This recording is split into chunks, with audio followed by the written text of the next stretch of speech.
ઝાલા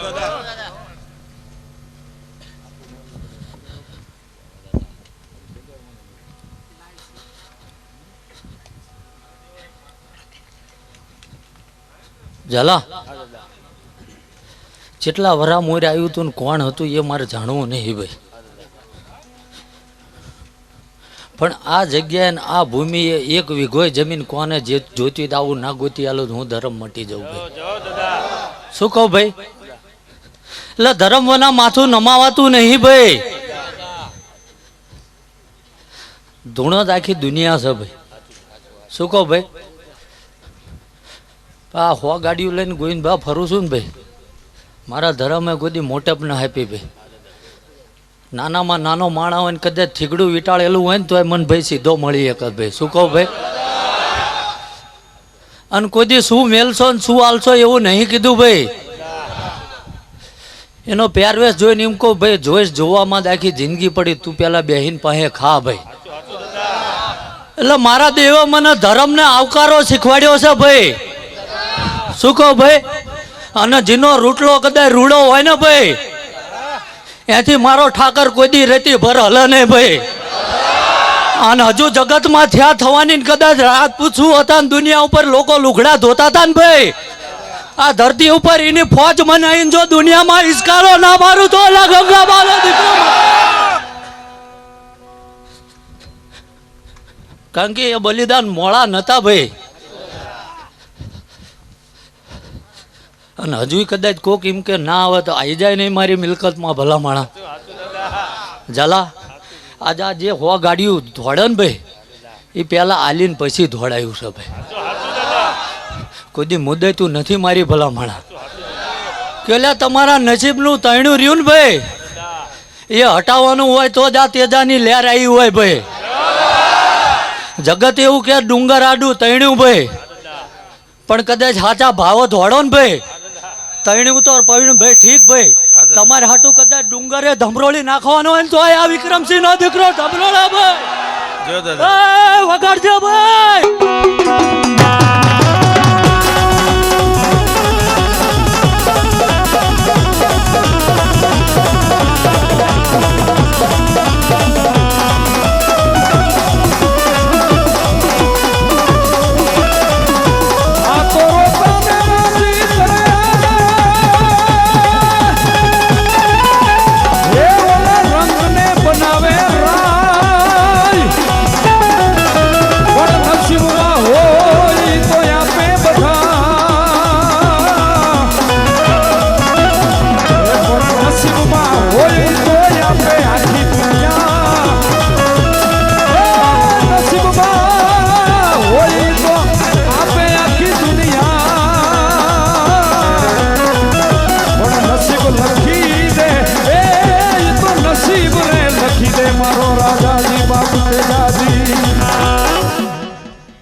ગોવિંદભા હારું હારું બોલું છું ભાઈ. ઝાલા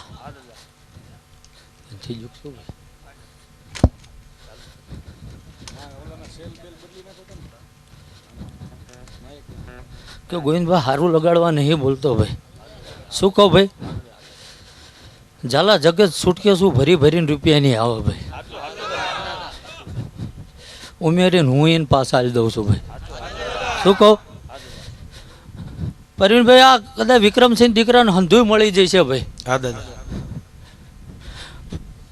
પણ ઝાલા ખરા ટાઈમે એ પડકારો ને એ હોંકારો માર્યો હતો ને ભાઈ,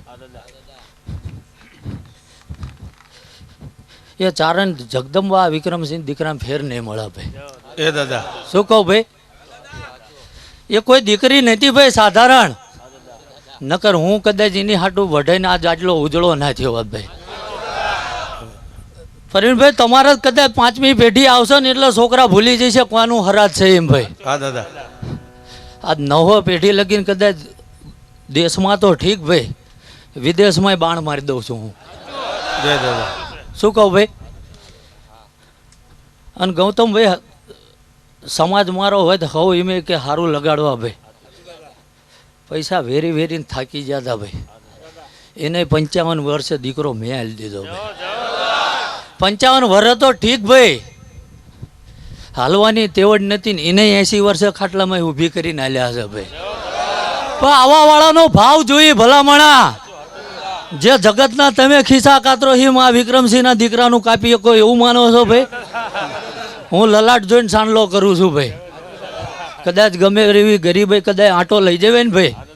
ઝાલા ગૌતમભાઈ વેણ મારેલું છે ભાઈ કે કદાચ તું આંખું બંધ કરીને ઘરે પગ ભાઈ અને ઘરે જઈને કદાચ જમણા પગની પાટું મારીને જો તારા નસીબનું કમાડ વખોટી ના નાખું તો ભાલ પરગડે વળવું નકામું પડે ભાઈ. રાવણ દેવ સારું વગાડજે ભાઈ.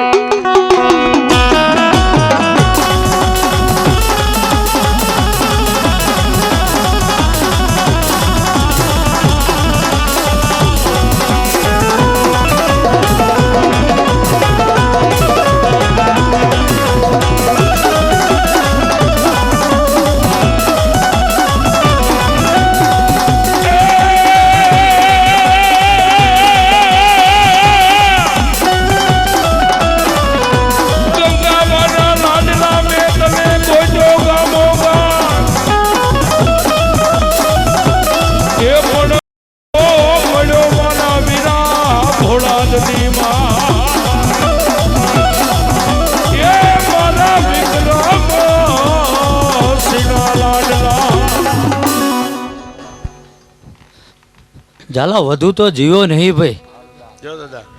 ગોવિંદભા હવા મહિનાના છોકરા ઘોડિયા મિલીને વયા જાય ભાઈ. શું કહું ભાઈ? પણ આ લેખ નવા લખાવાના હશે ભાઈ. ઝાલા તે દી એવું નહોતું કીધું જેટલા મેલશો ભાઈ તો એમાં આબરૂ હાચવી એમ ભાઈ. એટલે જગતને ધર્મને આય સેટું પડ્યું ભાઈ. જો કદાચ એ ધર્મ હતો મારો ઘડિયો મને એ ધર્મ શીખવાડીને જ્યો તો ભાઈ. 9 વર્ષ ધરતીમાં અત્યારે આ જગ્યામાં આ ભૂમિ દુનિયામાં જવું અહીંયા જગ્યા કરી આલવી પડે ભાઈ. શું કહું ગોવિંદભા કે જન્મો તે દીનો અમીર નહીં ભાઈ. સાસને રોટલો ખાઈને મળીને મોટા કર્યા અમને ભાઈ. અને જગતની પાસે જૂટવીને કે કદાચ છેતરીને લઈ લીધું ને હોય ને ભાઈ તો એ કદાચ કોઈક તમે હુતા હોય ને એ લઈ જાય ભાઈ. અને દુનિયા એમ કે તમને રસ્તે લાવી દે રસ્તે જતા આને ઉપાડીને ભાઈ હાઈવે ઉપર મેલ્યા છે ભાઈ. અને જગતને થાય એ વાળી લે ભાઈ. શું કહું છું ભાઈ? હું કોઈ મેલાટો ના કોઈ વિદ્યા મારી પાસે નહીં ભાઈ. પણ જેની હાટું ખપી ગયો ને ભાઈ એ 9 લાખ લોબડિયાળી જબરી છે ભાઈ. શું કહું પરિણભાઈ વધુ તો બોલતો નહીં ભાઈ. પણ એ સોમનાથ ના શિખરે બેઠો ને મારો મહાદેવ જબરો છે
ઝાલા.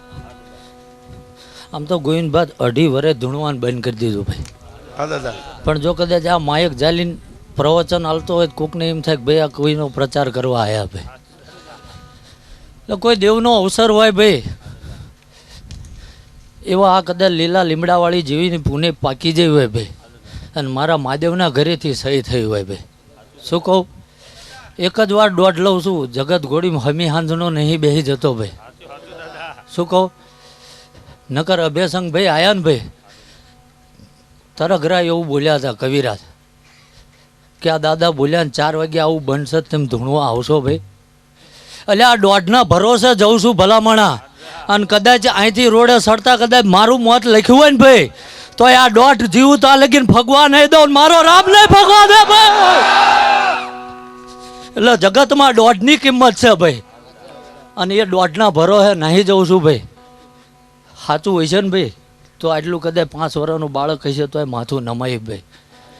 પણ જગતે જે આ બથું ભરી ભરીને બસકા બાંધ્યા છે ને ભાઈ, થોડી મારા રામને નવરાશ લેવા દે ભાઈ. શું કહું?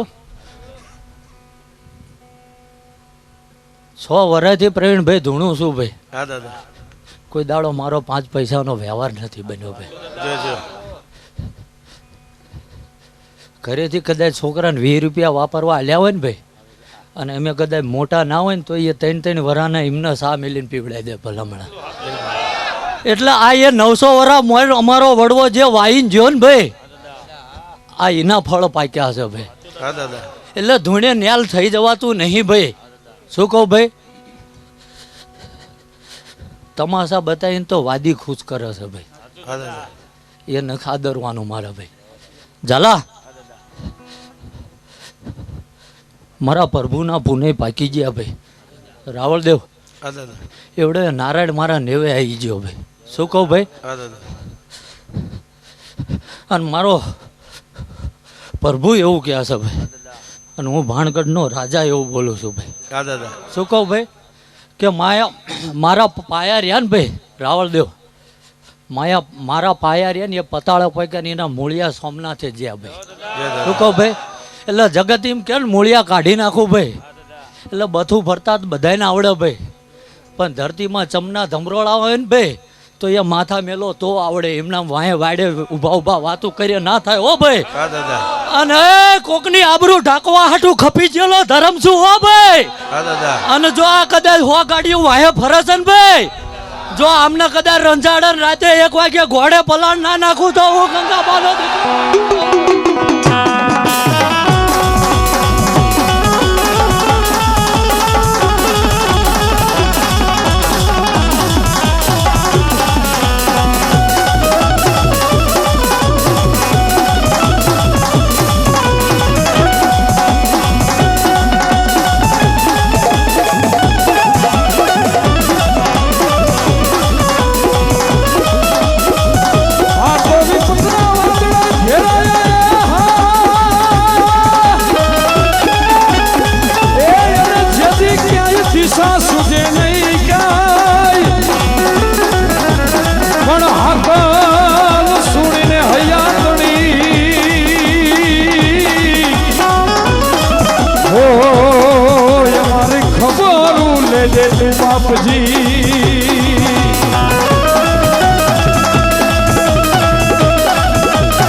બોલાવજો મારા ભોળાદના ભોળવીર ને